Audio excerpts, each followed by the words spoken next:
everyone, so welcome back to my YouTube channel. So in this video I have to sharing my study vlog for my upcoming board exams. So in this video you basically know about how I'm studying daily, मतलब daily basis पे मैं कैसे पढ़ती हूँ. So this video I shoot on 13 of January and it's currently afternoon और अभी मुझे time पता नहीं है. तो अभी मैं अपनी टू डू लिस्ट प्रिपेयर कर रही थी कि मुझे क्या पढ़ना है अभी. And guys as you know कि मैंने अपनी प्रिपरेशन कैसे करनी है बोर्ड में उसकी वीडियो ऑलरेडी अपलोड कर रखी है, तो you just go and watch it. तो अभी मैं उसी डायरी में से सारा देख रही थी कि मेरा क्या इनकम्प्लीट रहेगा और क्या कंप्लीट है. सो वीक पॉइंट्स जैसे मैंने आपको बताया था अपनी प्रीवियस वीडियो में, तो वीक पॉइंट्स मेरे फटाफटा बस कंप्लीट होने ही वाले हैं बस. तो here I am going to study maths. So maths में बेसिकली चैप्टर 5 और 7 के मुझे एक्स्ट्रा क्वेश्चंस करने हैं जो बहुत ज़्यादा ही उनके चांसेस है बोर्ड एग्ज़ाम में आने के. So here I am doing maths और यहाँ पे जो क्वेश्चंस थे वो मुझे सारे अच्छे से समझ आ रहे थे और वो मुझसे ईजिली सॉल्व भी हो रहे थे.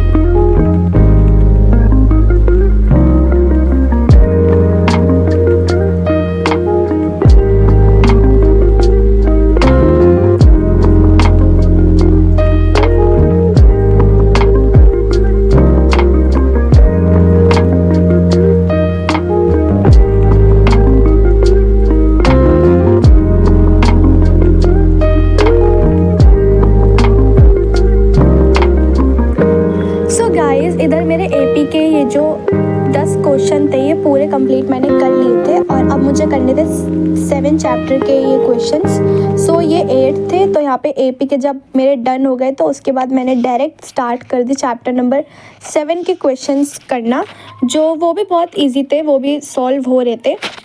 So here I was completing chapter number 7 के क्वेश्चंस, वो भी मेरे हो चुके थे डन.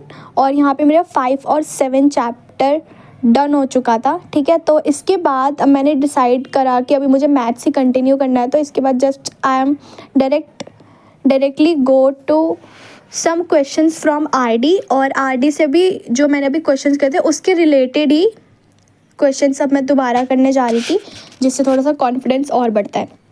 तो जब आप एक्स्ट्रा क्वेश्चन कर लो उसके बाद आप और करो जितने आपके पास अवेलेबल हो मटेरियल. सो यहाँ पे मैंने बहुत सारे क्वेश्चंस कर लिए थे चैप्टर 5 और 7 को.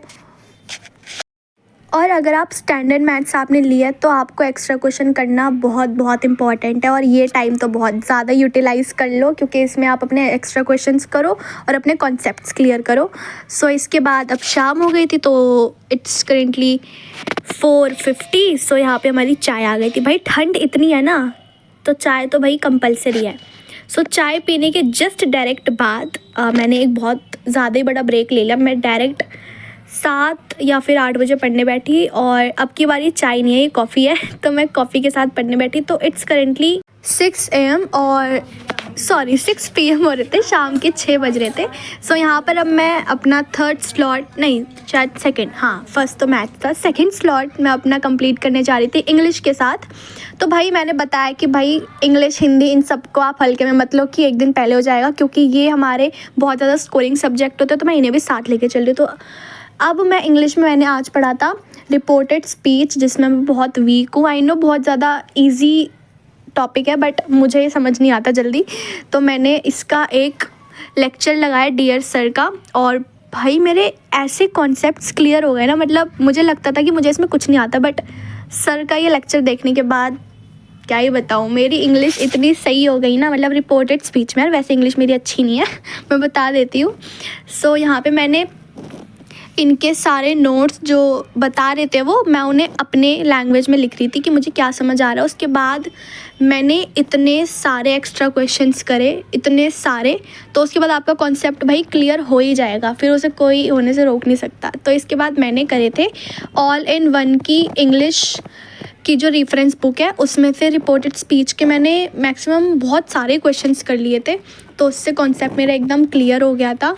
और क्योंकि ग्रामर ऐसी है ना कि उसमें आपके डायरेक्ट नंबर होते हैं, तो यहाँ पर मैंने कंप्लीट कर लिया था। और यहाँ पे ये रहे, तो क्वेश्चंस तो उसमें लिखे थे बट मैंने आंसर लिखे, और उसके बाद जो आंसर हमें दे रखे थे बुक के पीछे वो मैंने उसे देख के टिक कर लिया। सो अब मेरा मैथ्स और इंग्लिश हो गया। So now I am just, उसके बाद ही मैं बायोलॉजी पढ़ने बैठ गई थी, क्योंकि उसके बाद मुझे बायोलॉजी का काम कंप्लीट करना था। तो काम में ये था कि मुझे आज चैप्टर नंबर 5, 6 और 7 का रिवीजन करना था और इसके PYQs करने थे।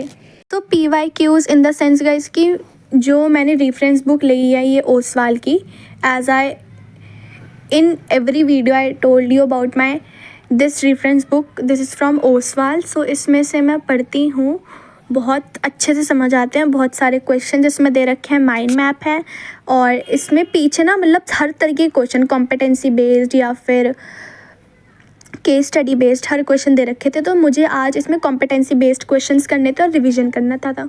तो इसमें मैंने लगा दिया था समृद्धि मैम का लेक्चर, जो मतलब रैपिड रिवीजन था, वो मैक्सिमम 20 मिनट्स का था। तो उसमें मेरा हर एक चैप्टर फटाफट रिवाइज़ हो रहा था। और इसी के साथ मैंने अपना टेस्ट पेपर भी रखा था कि अगर मेरा ये तीनों चैप्टर हो जाएंगे तो इसके बाद मैं तुरंत ये टेस्ट पेपर सॉल्व करूँगी। बट मैं बताती हूँ क्या हुआ भाई, इसे पढ़ते पढ़ते ही बस मैं 5 और 6 चैप्टर रिवाइज़ कर पाई और 7 नहीं कर पाई। और 7 रिप्रोडक्शन था और 8 है हमारा हेरिडिटी, बट मैं उसे बिल्कुल भी पढ़ नहीं पाई, ठीक है, क्योंकि भाई 5, 6 में मुझे लगा बहुत इजी है, और मतलब 5, 6 तो हम लोग बहुत पहले से ही पढ़ चुके हैं और मैं भी, तो मुझे लगा कि ये तो बहुत जल्दी से रिवाइज़ हो जाएगा। बट जब मैं इसे रिवाइज़ करने बैठी तो मुझे एक चैप्टर ने मेरा मैक्सिमम 1 घंटा ले लिया था, ठीक है। उसके बाद फिर मैंने उसके PYQs करे, तो उसमें भी टाइम बहुत ज़्यादा निकल गया था। बट कोई बात नहीं, बहुत अच्छे से रिवाइज़ हो गया चैप्टर 5 और 6। तो मैंने चैप्टर नंबर 7 को कल पे रखा कि अब मैं इसे कल कर लूँगी as my pending work.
PYQs करे थे। सो यहाँ पे हमारे सारे स्टडी स्लॉट कंप्लीट होते हैं। So guys at the end of this video I hope you like this video, and if you do so please make sure to subscribe my channel, and तब तक के लिए best of luck and Radhe Radhe.